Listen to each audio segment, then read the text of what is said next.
All right, good morning. My name is Ginny Davis, and this is Zoom with the Principal. I'm glad that you're all here. Thank you for remembering. If you didn't get the reminder, the problem is not you, it's me. I don't know, for some reason, Infinite Campus, which is what I use to send out the reminders to parents, actually I use it to send out all my messages to parents, was not working yesterday, and I tried again this morning and I kept getting an error message. I put in a ticket to get help, but I did not get help in time. So thank you, those of you that are here that remembered. We are recording this, so people who didn't get the reminder will be able to see it later on. Today, our topic is the importance of sleep. Which is, I feel like this is such an ironic topic today because I did not sleep very well last night and I'm definitely feeling it this morning. So some of you may understand and be in the same boat and sympathize. This is also a topic that I normally would have Ms. Gunter, Yvonne Gunter, our social worker, in with me today. Unfortunately, she had another meeting she had to be at.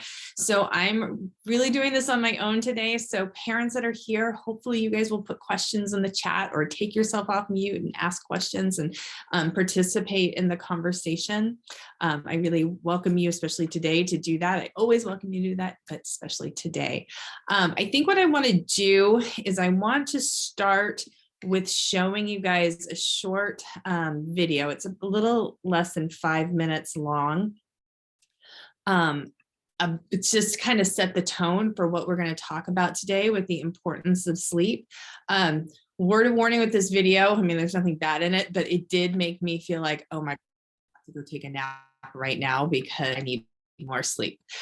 So just word of warning about that. But let me share my screen. Okay.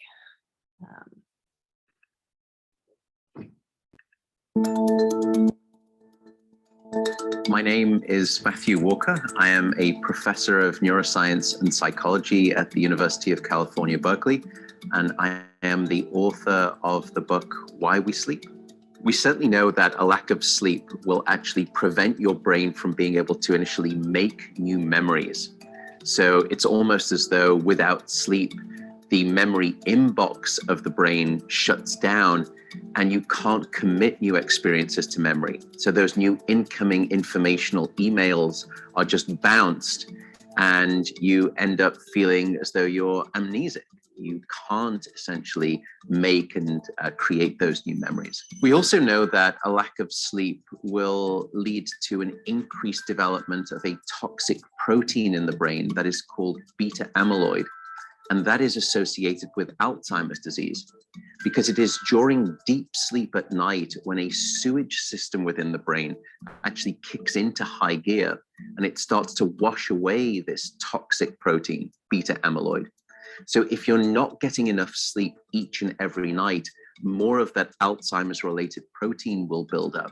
The more protein that builds up, the greater your risk of going on to develop dementia in later life. What are the effects of sleep deprivation on the body? Well, there are many different effects. Firstly, we know that sleep deprivation affects the reproductive system. We know that men who are sleeping just 5 to 6 hours a night have a level of testosterone, which is that of someone 10 years their senior. So a lack of sleep will age you by almost a decade in terms of that aspect of virility and wellness. We also know that a lack of sleep impacts your immune system. So after just one night of 4 to 5 hours of sleep, there is a 70% reduction in critical anti-cancer fighting immune cells called natural killer cells. And that's the reason that we know that short sleep duration predicts your risk for developing numerous forms of cancer. And that list currently includes cancer of the bowel, cancer of the prostate, as well as cancer of the breast. In fact, the link between a lack of sleep and cancer is now so strong that recently the World Health Organization decided to classify any form of nighttime shift work as a probable carcinogen. So in other words, jobs that may induce cancer because of a disruption of your sleep-wake rhythms. We also know that a lack of sleep impacts your cardiovascular system. because it is during deep sleep at night that you receive this most wonderful form of effectively blood pressure medication. Your heart rate drops, your blood pressure goes down. If you're not getting sufficient sleep, you're not getting that reboot of the cardiovascular system. So your blood pressure rises. You have, if you're getting 6 hours of sleep or less, a 200% increased risk of having a fatal heart attack or a stroke in your lifetime. There is a global experiment that is performed on 1.6 billion people twice a year, and it's called daylight savings time. And we know that in the spring, when we lose 1 hour of sleep, we see a subsequent 24% increase in heart attacks the following day. Another question perhaps is, what is the recycle rate of a human being? How long can we actually last without sleep before we start to see declines in your brain function or even impairments within your body? And the answer seems to be about 16 hours of wakefulness. Once you get past 16 hours of being awake, that's when we start to see mental deterioration and physiological deterioration in the body. We know that after you've been awake for 19 or 20 hours, your mental capacity is so impaired that you would be as deficient as someone who is legally drunk behind the wheel of a car. So if you were to ask me what is the recycle rate of a human being, it does seem to be about 16 hours, and we need about 8 hours of sleep to repair the damage of wakefulness. Wakefulness essentially is low-level brain damage.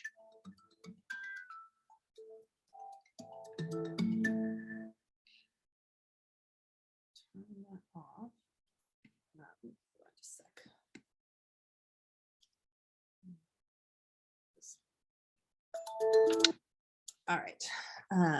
So thank you guys. I wanted to just start with that. I don't know about you, but when I saw that video for the first time, I was like, oh, wow. That did not make me feel great about my own personal health and my own personal sleep. And, you know, when I advertised in the newsletter about the topic today, we are going to talk about teens and sleep, but I also wanted to talk about, you know, as parents, our own sleep, because I think those of us, and I'm going to speak for myself, and I'm assuming that you guys are in the same boat as me, because I'm also the parent of teenagers. So I feel like we're all in that same age group, you know, as we're like middle-aged. I know, but I'm starting to get really concerned about my overall health, and sleep is a major part of that. And I definitely, as I've gotten older, absolutely noticed the difference in the impact. Whereas a couple of nights ago, I got 7 hours of sleep. I woke up in the morning. I felt great. I had, you know, my day was so much better. You know, I had great. And I got about 5 hours of sleep, and I'm dragging this. I can definitely feel the difference. I don't know about you guys, and how you make about sleep, but I'm assuming you might be in the same boat. So what I want to do is I'm going to go over, I'm going to switch, and I'm going to talk about teens and sleep.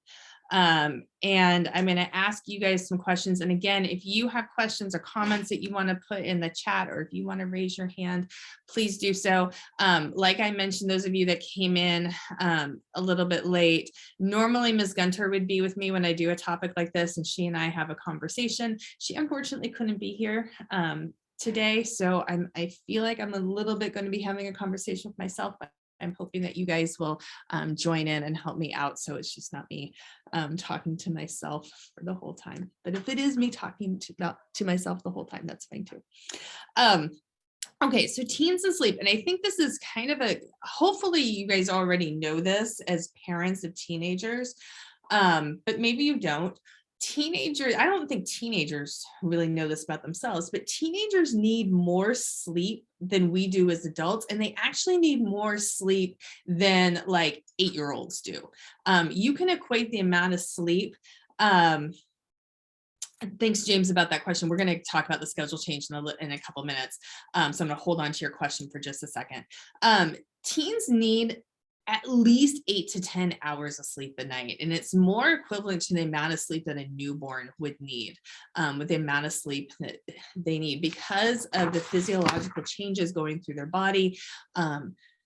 The brain, the teenagers, their brain development, like it's actually remarkable, like during the teenage years, what's going on inside their body with puberty, but then also with their brain development. And they need a lot more sleep as a result of that. And they really aren't getting it.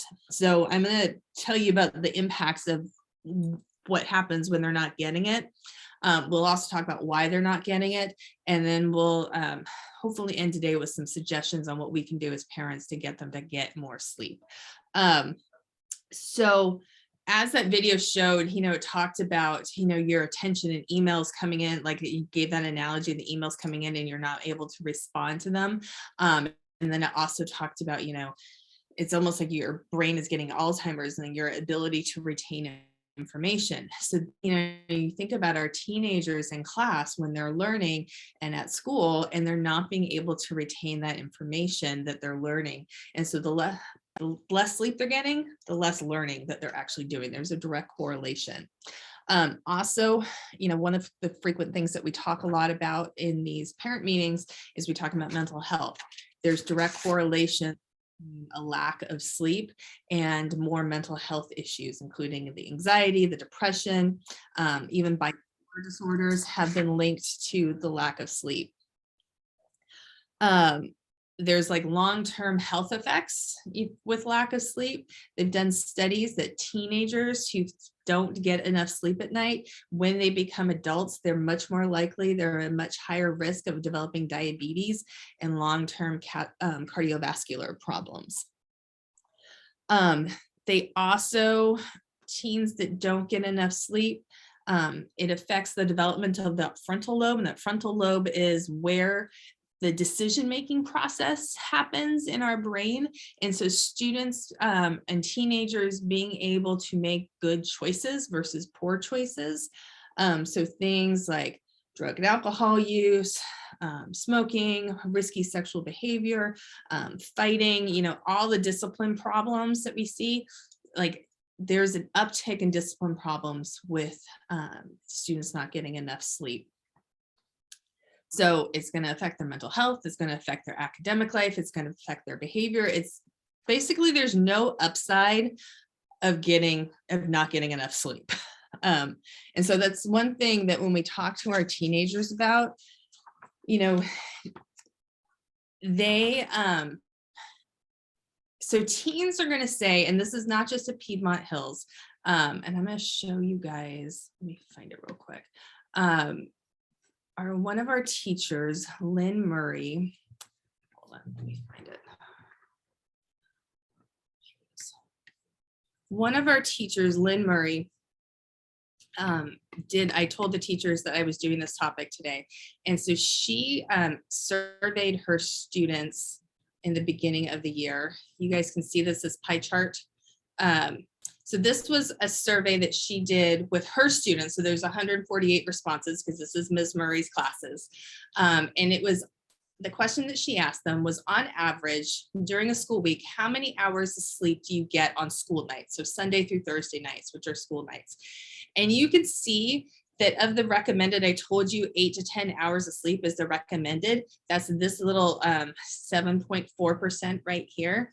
Only 7.4% of them, of her students, which I think is fairly typical of all of our students, are getting the recommended amount of sleep. Now, a good chunk are getting 7 to 8 hours, which, okay, not still enough, but pretty good. And then you have 5 to 7, but like, look, 11%, 4 to 5. On average, these students getting 3 to 4 or even less, that's really worrisome. But even here, and this is, I'll admit that 5 to 7 hours is the amount of sleep that I'm getting. That's not good for our teenagers. That's definitely not enough sleep. So let me stop sharing. So, and that's typical. That's not just a Piedmont Hills phenomenon. That is typical of teenagers across the United States, they are not getting the recommended 8 to 10 hours of sleep. That is, so why? What grade is that survey from, Vincent? Ms. Murray teaches primarily seniors. She does have one section of US history.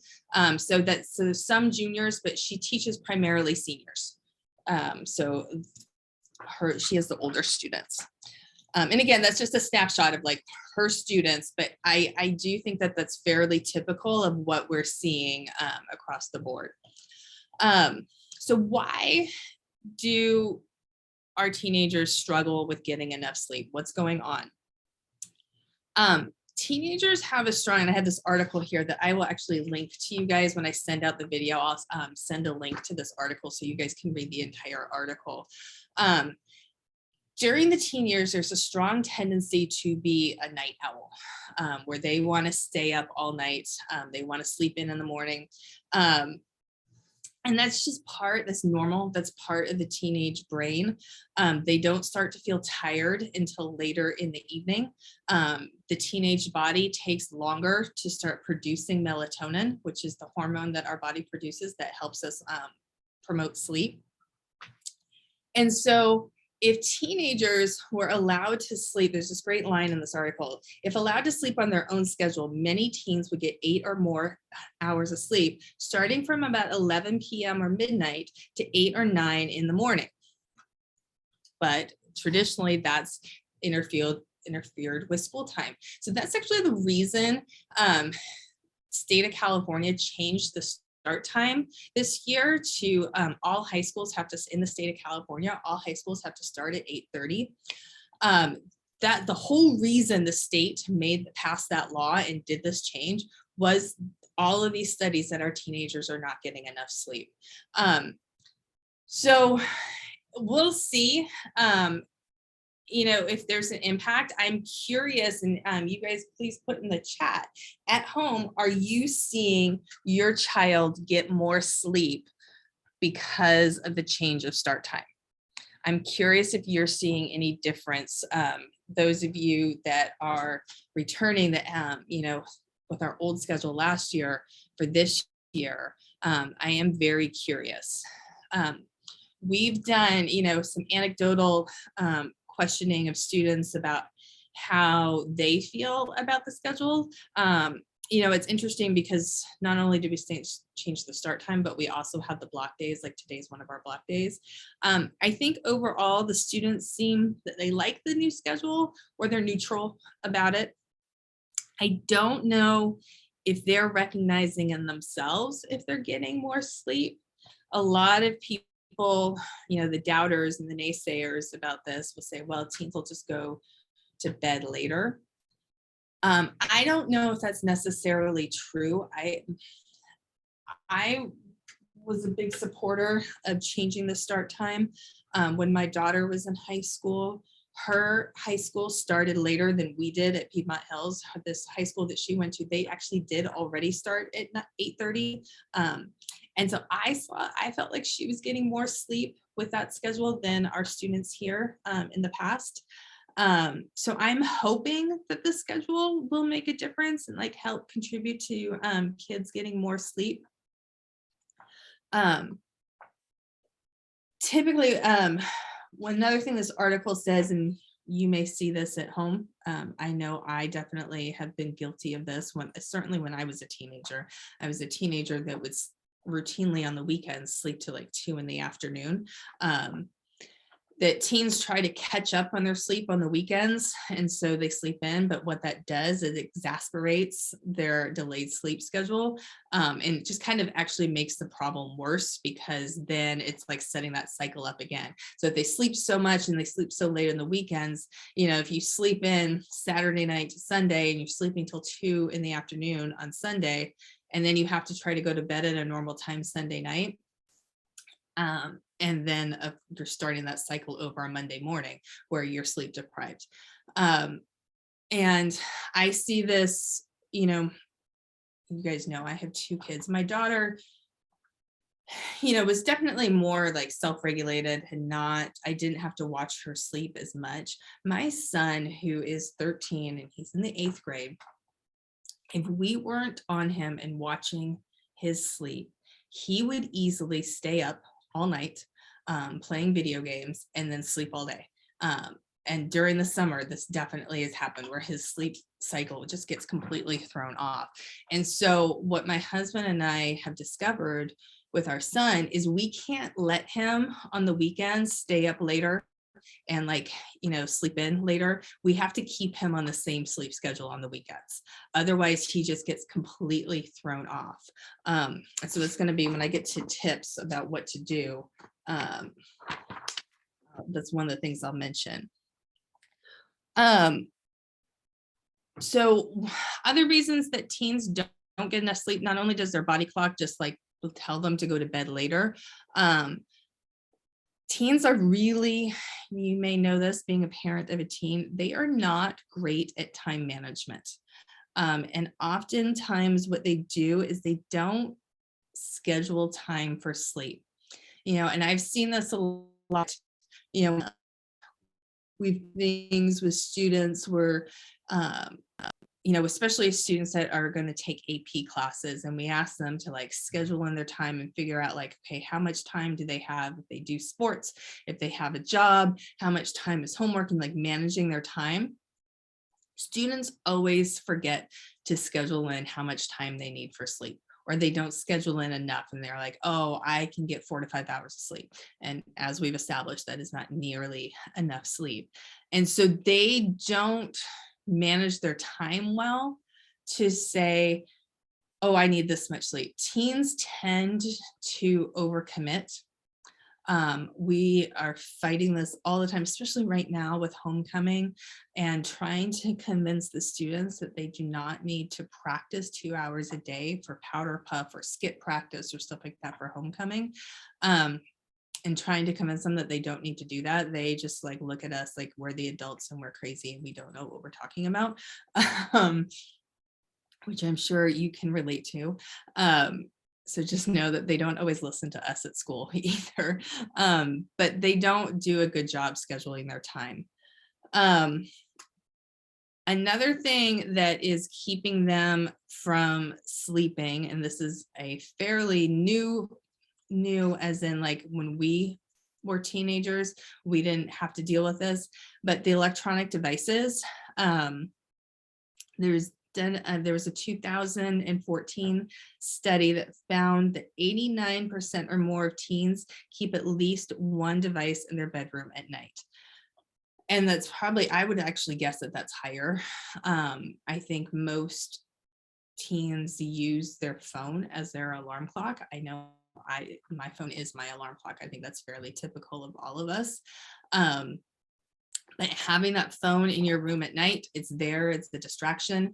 There's also things about, the blue light and keeping, your brain going and preventing that melatonin from kicking in. So that definitely can cause factors that are keeping teens from being sleepy at night. That is definitely one of them. So what are some suggestions on how to improve our teen sleep? Now, these suggestions I'm going to have are actually things that we can do for ourselves for our own sleep, because this is one of those areas that I think it's really important to model good sleep hygiene.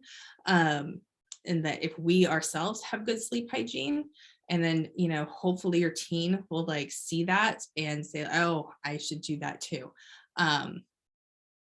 And, so jot this stuff down because this is important. So sleep hygiene, and your sleep hygiene is just basically what you do and how you get to sleep on a nightly basis.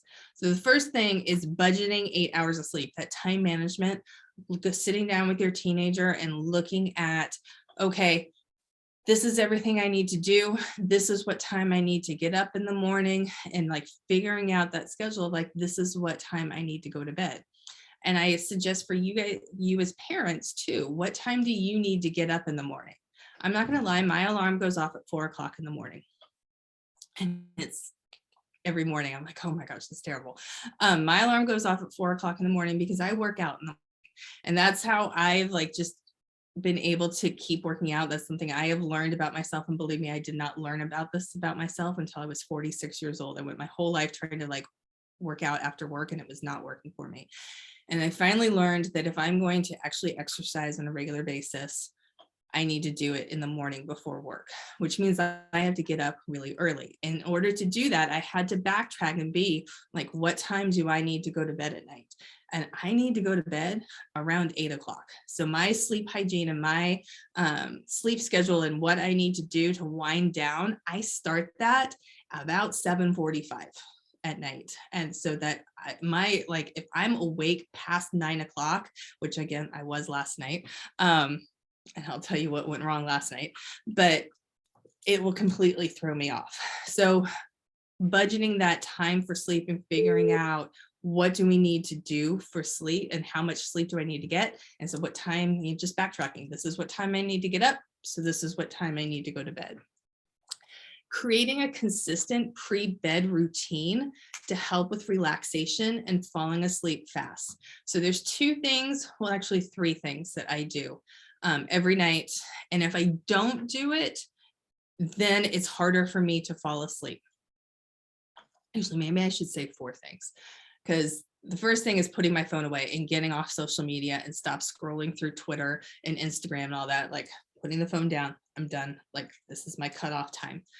And then I wash my face, and then I stretch.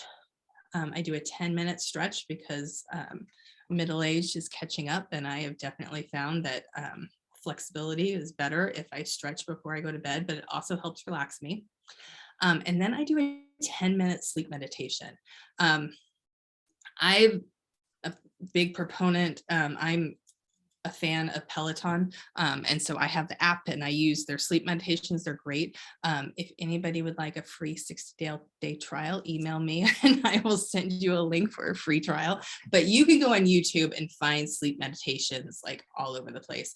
I have found that really helps me relax and like shut off my brain and get into that place where I can easily fall asleep. And doing those four things, putting my phone away, washing my face, doing the stretch and doing this meditation before I go to bed is really something that helps me relax, and so that I go to sleep fairly quickly.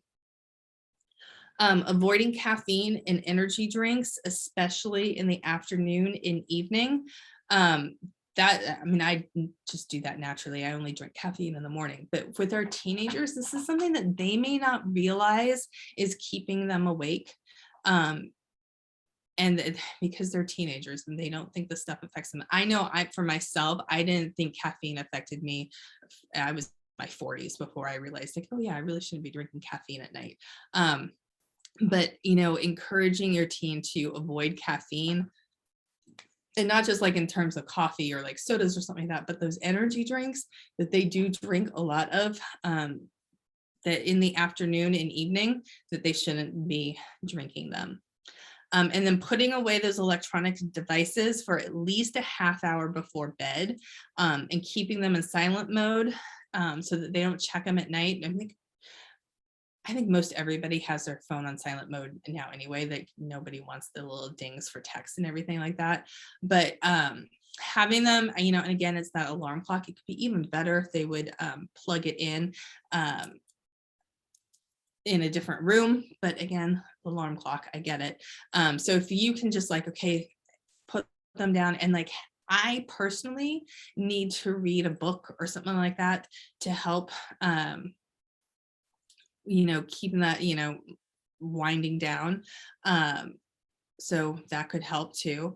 And then keeping, as much as you can, keeping for your own sleep health or your kids, bedroom cool, dark, and quiet.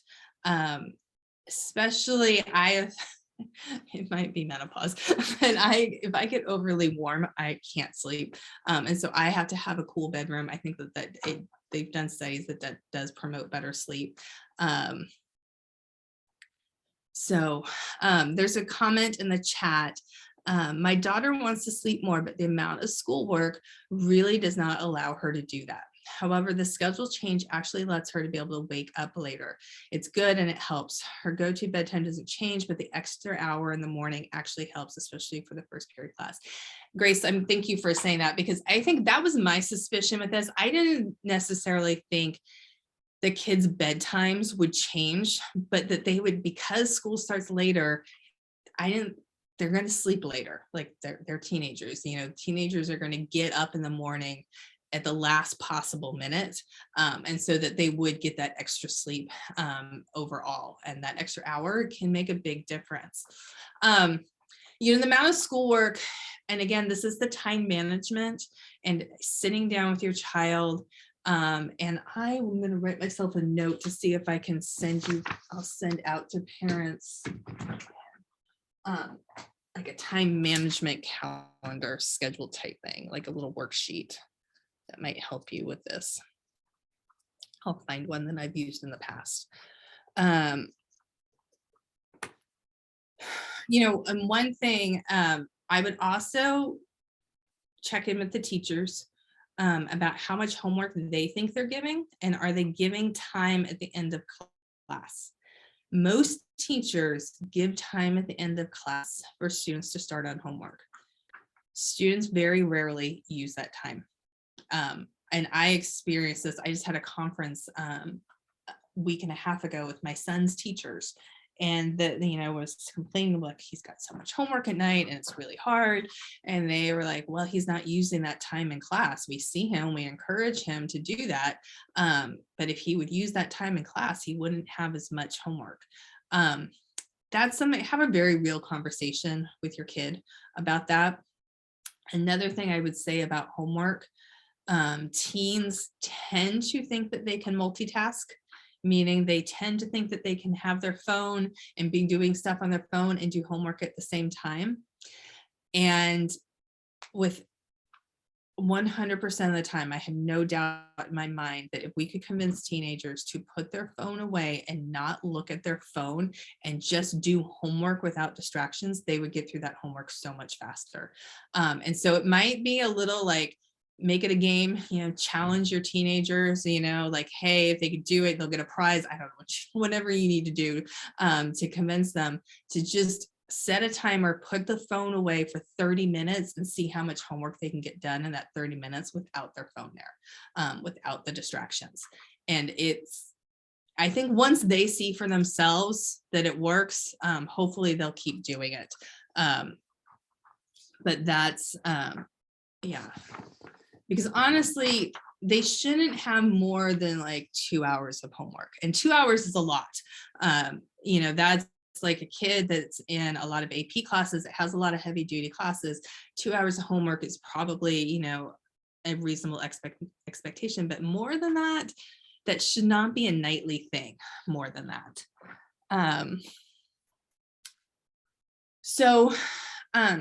This article is recommending for parents that what you guys should do is to actually have a conversation. So this is my homework for you guys as parents, is to have a conversation with your child about how much sleep and what their sleep routine is like.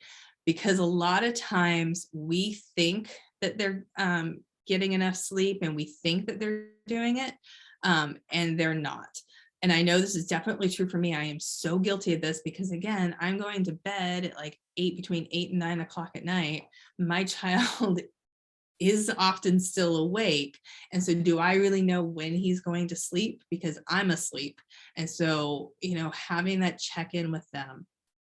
And so I have some,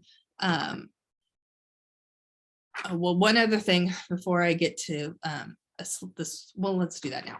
So some questions that you can ask your child. Don't just like, if you leave it open-ended, like, hey, how's your sleep? They're gonna be like, it's fine. Why are you bothering me? It's fine. So I have some very specific questions for you to ask your child. So number one, on average, how many hours of sleep do you get each night? So kind of that same question that Ms. Murray did in her survey. Ask your child, on average, how many hours of sleep do they get? And you can even split it up like she did, Sunday through Thursday school nights versus weekend nights. How many out and like how so and you might like check yourself, like how many hours do you think they're getting? And then what is their answer? Ask them what time do they go to bed? And do you know, and like, do you guys agree that this is the bedtime? What time do they get up in the morning? My guess is you guys probably know what time they're getting up in the morning, because if you're like my house, you're waking them up in the morning and telling them to get up and it's time to go to school. So you probably know what time they're getting up in the morning. But doing that math, those 3 questions: what time do they go to bed? What time do you get up in the morning? Does that equal up how many hours of sleep they think they're getting? Or are they overestimating how many hours of sleep they're getting? These are good questions for you to ask yourself too. And there's a lot of like fitness apps and things like that right now. Like on my wrist, I have, it's called a Whoop. It measures my sleep. And so I tell it every night that I'm going to bed, but then it keeps a record of how many times I wake up during the night. Like, do I get up and go to the bathroom, stuff like that? And that will subtract how many hours of to my actual sleep time. So it will tell me, like, I will think that I've gotten 7 hours of sleep, and then it will tell me in the morning, no, you actually got 5.5. And so that's good to know. It's made me, as an adult, I don't know, I mean, you could do something like this for your kid. I would just say as an adult, it's made me very aware of things that affect my sleep. Like if I have a glass of wine at night, my sleep is so much worse. So just, doing things like that, so that you really understand your own sleep hygiene, I think is really important. Other questions that you can ask your teenager and also ask yourself: is it hard for you to get up in the morning? For me, the answer is yes, absolutely.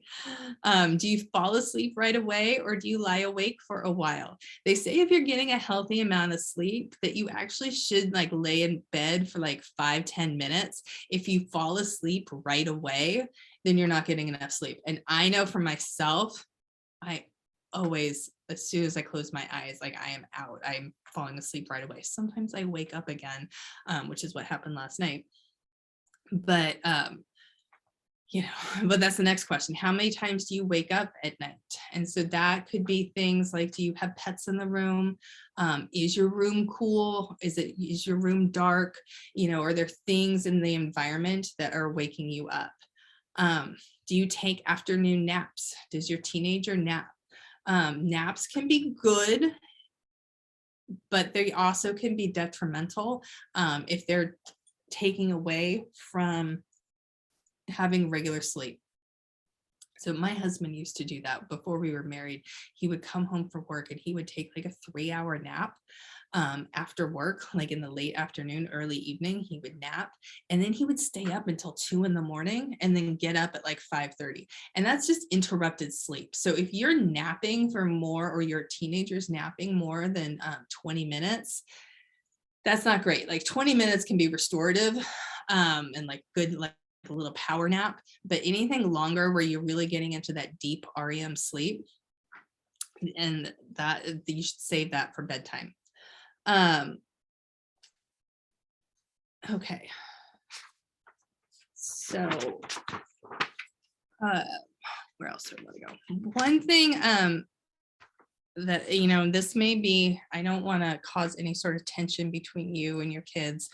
But again, I found that we had to be really strict with our son about his bedtime. Otherwise, he just can't recover. My daughter was able to like not get a great night, still be able to go to school and be okay. And I mean, not long term, like we had to definitely, like, she couldn't do that every night. But my son, if his sleep routine gets thrown off, he's a complete mess. And we actually have to end, like, there's been days where we end up having to call him in sick because he's a complete wreck. Like, he can't handle it. And so we have to be just really strict with him. But they've done studies, and research has found that teens whose parents set a firm bedtime, they get more sleep, they have less daytime drowsiness, and all of those, like, side effects of like the poor decision making, the academic, less academic success, the mental health issues, all of those are going to be less. So that's one thing that, if you're going to like set boundaries as a parent, this might be one area that you really look at, like, no, you're going to have a strict bedtime. And I don't care if you're 17 years old, you're going to have a strict bedtime. Because again, the stuff that you're teaching them now as teenagers, because when we send them off to college, they're going to have to do this on their own and like figure out what time they need to go to bed. You're teaching them that. And then this article says another avenue for parents is advocating for later start times in their local school district. Well, lucky for you guys, we all live in the state of California, and the state did that for us, so we don't have to worry about that because we do have the later start time. So I'm gonna, we're getting close to being done. If you guys have any comments or questions, please put them in the chat. But I have some do's and don'ts for sleep hygiene. And again, this is good for our teenagers. Some of the stuff I've already talked about, but this is good for us as adults too, because again, we need our own sleep. So I'm gonna address Grace's comment in the chat first. On average, math homework takes 3 hours. My daughter is slower, but some of her classmates 2 hours. They will also have other homework, especially with AP classes. So it's not possible to only have 2 hours of homework every day, in my observation. So I would have a conversation with the math teacher. I'm being completely honest that it's taking them 3 hours to do the homework because I think that's insane. Yeah. So, and again, like, okay, Vincent, she's taking 7 classes. The more classes they're taking, obviously that's going to add to the homework load. But having that, schedule of like, when are we starting the homework and like coming up with the routines. Again, I get it that, when they're doing sports or any sort of after school activities, that can contribute to less time for homework. I believe me, I get the teenage schedule and how difficult it is. And really and so one of the things that we press upon teachers, and I think I want parents to understand this too. Imagine you in your job and you work 8 hours and you do your job all day. And then you come home and then you've got like an additional 3 to 4 hours of work to do on top of your 8-hour job. That's what we ask our teenagers to do. And it is a lot. And no wonder they're so exhausted and they're so stressed out. So as much as we can to help them with that and to create a good environment for them. I think that, again, I would look at, what sort of distractions that they have going on while they're doing homework. Are they watching a movie at the same time? Are they on social media? Are they chatting with their friends? My guess is yes, because they're teenagers and I know them. So see if that's contributing to how much time they're doing on homework. Also, I would hope that with the block days, that would help a little bit, that on Tuesday nights and Wednesday nights, because they don't have as many classes the next day, that those are days where they have less homework. And so hopefully they're taking advantage of those days, that hopefully that's actually reducing their stress a little bit. Okay, so let's do these sleep hygiene's do's and don'ts. The do's: go to bed and get up at the same time each day. This is what we had to do for, like I was saying, for my son. This is a good idea for you to try to get into the habit of doing this for yourself. I don't do this because I don't get up at 4 a.m. on the weekends, because that's insane. I'm not going to do that. But I do, I probably get up before, like by 6:30. I don't sleep in terribly late in the mornings. Get regular exercise each day, preferably in the morning.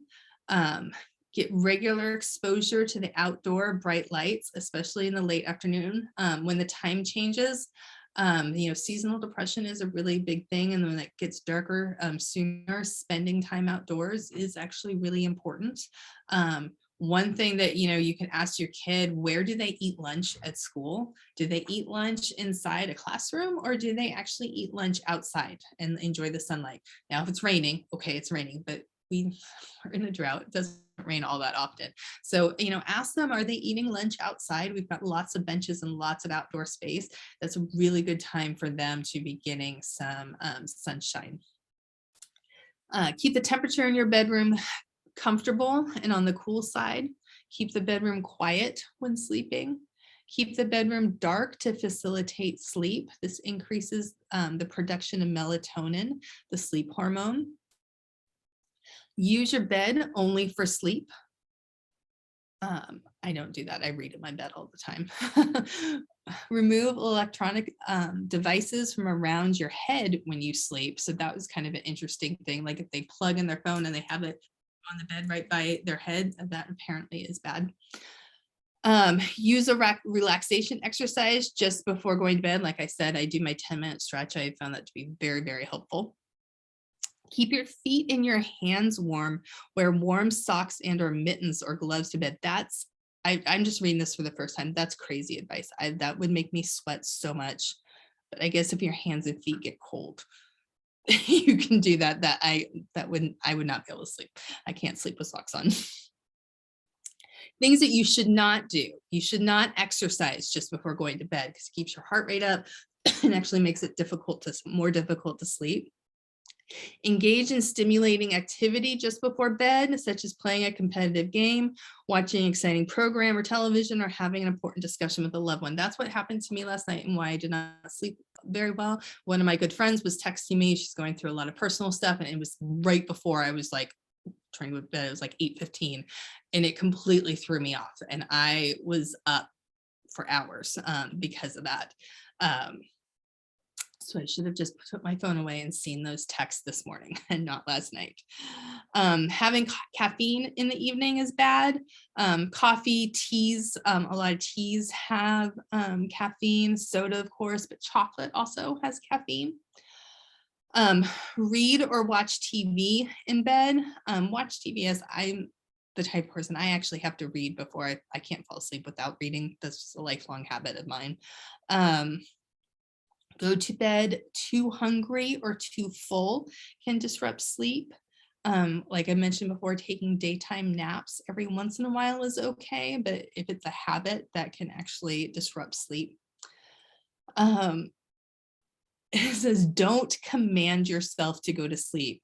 This only makes your mind and your body more alert. I don't know if you guys have ever done this. It's always like if I have anxious about something, like I've got something, well, it's always for me the night before school starts and the first day of school, because just always from when I was teaching, being principal, like I always cannot sleep the night before school starts, and I will like tell myself, go to sleep now, you have to fall asleep, and it doesn't help. It does not work. If you lie in bed awake for more than 20 to 30 minutes, do not stay in bed. Get up, go to a different room or different part of the bedroom, participate in a quiet activity, for example, reading that doesn't excite you, or television, some reading or watching something boring, and then return to bed when you feel sleepy. So sometimes if I can't sleep, that is something that I have to do, is like, okay, I'm not going to stop trying and stop tossing and turning. I'm going to do something else and then hopefully get tired. Those sleep meditations actually really help during that type of thing. Okay, so that is all of my content that I have for you today. Hopefully you found this helpful. Hopefully you're gonna think about your own sleep hygiene, and talk to your teenager about their sleep hygiene. This is one of those things that's really, really important. All of the other stuff we talk about, throughout the year about mental health and how do we help our teenager and what's going on with them, like how much sleep they're getting is one of the first things that we always ask. And you may find that when you take your child to the doctor, they ask how much sleep are they getting. When you go to the doctor may be asking you, how much sleep are you getting? It's kind of like that one thing that like can be an easy fix. And it has a really, really big impact. It's really, really important.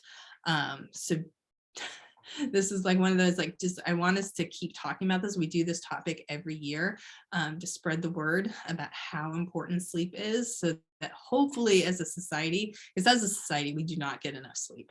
But hopefully we can bring some change if we keep talking about this and keep stressing how important this is. Okay, well, thank you guys so much for joining me today. Hopefully I didn't bore you. I guess if I did, you could use this as a sleep meditation and it'll put you to sleep.